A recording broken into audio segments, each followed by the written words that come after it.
So just tell me how you've been feeling with all the stuff that's been going on the last couple of weeks.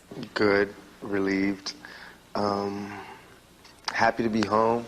It's a trip when you know that last week you were in jail and I was in this little cell and it was real dirty and I didn't have any hot water and dudes were telling me when to shower and when to eat and all of that. And then the next week I'm up in Monty's with champagne and filet mignon and lobster and shrimps. Did you ever feel like your life was threatened in jail? By the guards, not by the inmates. They just did everything they could do to try to break me because I used to talk a lot of, coming out of jail. No, not you. I know. It's hard to believe, Tabitha, but you just got to picture it. But, they would say things, because they would call you, jail was the first place and I can go, and they just went, well, as soon as I got there, they went, there he goes. And he goes, who? And he goes, there's the rich nigger. I was like, oh, he said nigger. He said nigger. And everybody was looking at me like, so? And I was like, oh, my God, this is where I'm going to be staying? He just said nigger. Well, you got niggas in one of your records. Niggas. He's different. talking about niggers. Niggers was the ones on the rope hanging out the thing. Niggas is the ones with gold ropes hanging out at clubs. Well, maybe not everyone's aware of the differentiation. They don't have to be. Everyone, if you're not a nigger and you don't use that word, you don't have to understand. Word. It's just not one of those things. How did you meet the girl involved in the alleged rape? I met her in a club. Some guys introduced me to her. Sorry. I met her in the club. Some guys introduced me to her. And she was very forward with you? Extremely. And what happened? She did some things. And sexual things? We got together, yeah. She did some things there at the club, and we got together later that night. I saw her again another time with these guys that introduced me to her. Everybody was having a good time. Didn't do anything sexual, they just was having a good time. Me and her went in there, she gave her a massage, came out, went to sleep, woke up. She's screaming, rape, rape. I raped her, and the next thing I know, I'm going to jail. So in your opinion, there was no truth to the sexual abuse charges? Not on my part at all. If you could go back to the night when the sexual abuse occurred, is there anything that you would do differently? Yeah. What? I would not have closed my eyes until she was out of the room, until everybody was out of the room. I've grown up with tons of wild stories from lots of legendary rock bands and things that they did with their groupies. Do you feel like there's a double standard for black artists and white artists and how they entertain their groupies? Yes, it is a double standard because America's scared of a black man's sexuality. And they only see us as brutes who can only go, hammer girl. They just can't imagine us being any other way. And that's why it was so easy for people to believe that I could do this. It seemed like there was a time, though, that you were definitely reveling in the image of sort of being wild and crazy. And what got you off that path? 5 hot bullets. Well, tell me what happened at the recording studios in Times Square. I got shot 5 times. I walked in, some dudes walked in and shot me up. Took some jewelry. Do you know who shot you? No. Is that a no or is that a maybe? No, I don't know who shot me. So does that mean that you also have no idea why they shot you? No, I have no idea why they shot me. Do you think that they shot you just to get your jewelry? I don't know. It's like anybody's guess. I don't know.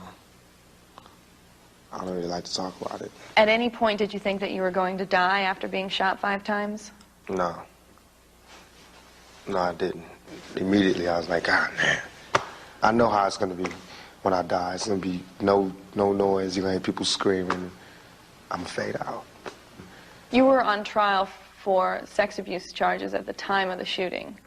I was on trial for rape and sodomy and guns possessions and forcible kidnapping, about 18 charges. That's why I wanted to die at that point. Because I was like, I'm tired. But I lived and I was like, well, I can't check out. So you felt suicidal? Oh, definitely. It wasn't like I was one day waking up wanting to commit suicide. Just all around felt suicidal. But I couldn't kill myself. I just wanted somebody to kill me for me. You know what I mean? Yet you were still happy you survived the 5 gunshot wounds. The only reason I was happy was because I didn't want them to take me out.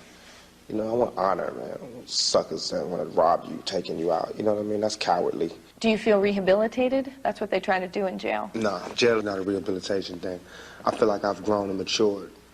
I don't think jail had anything to do with it, though. Tell me what you've been recording in the studio since you got out of jail. Okay. Euthanasia is the name of the album. It's a double album. I'm going to release it for Christmas. It's going to have Snoop on it. Me and him did a song called Two of America's Most Wanted. Did that one. Apropos. Yes. Here's some of that new album. Hear how Tupac thinks he's changed as a person since jail and how he'd like his fans to see him now when the MTV Interview continues. So you were telling me earlier about Two of America's Most Wanted. Can you play me a little? Oh, yes. This is with Snoop, right? Yep. This is me and Snoop, Two of America's Most Wanted. I never stop at needs. Motherfucking G's. If you got a better flow, another bump. Two of America's Most Wanted.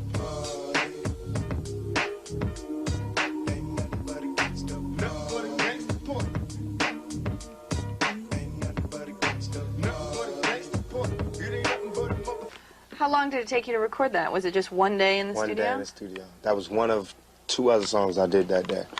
Do you feel like rappers should be more responsible for their lyrics? Yes. What would you define as irresponsible? You talk about murder and death, and you don't talk about the pain. Or you talk about killing and robbing and stealing, you don't talk about jail and death and betrayal and all the things that go with it.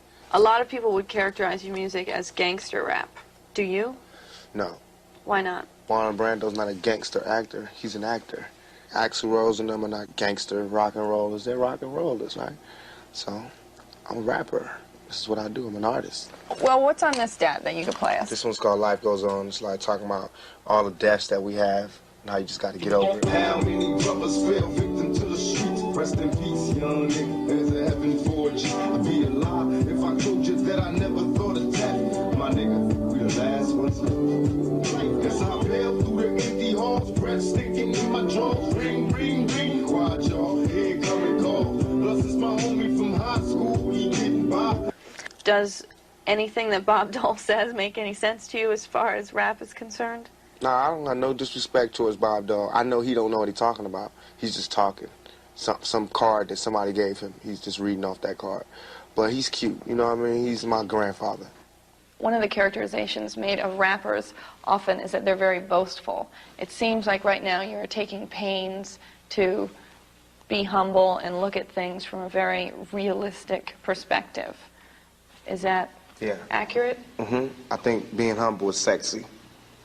That's my new I'm pushing So humble. you're being humble to get chicks? I'm trying to turn you on, Tabitha, as a matter of fact. I'm hoping my humble thing is going to get to you. So you got married in prison. Yes. What happened with that? It didn't work. Not because of her or me or jail. It just wasn't the right thing to do at the time. I married her for the wrong reasons. What were the reasons? I cared about her, but I married her because I was in jail. I was alone. I didn't want to be alone. And how would you compare how you're handling fame and fortune in 1995 to how you did a couple of years ago? I believe I'm more responsible, more mature, and more focused. And I will be more focused and even more responsible and even more mature in time. It seemed like the two sides of Tupac were constantly battling with each other. One minute you're spitting at TV cameras, the next you're talking about Shakespeare.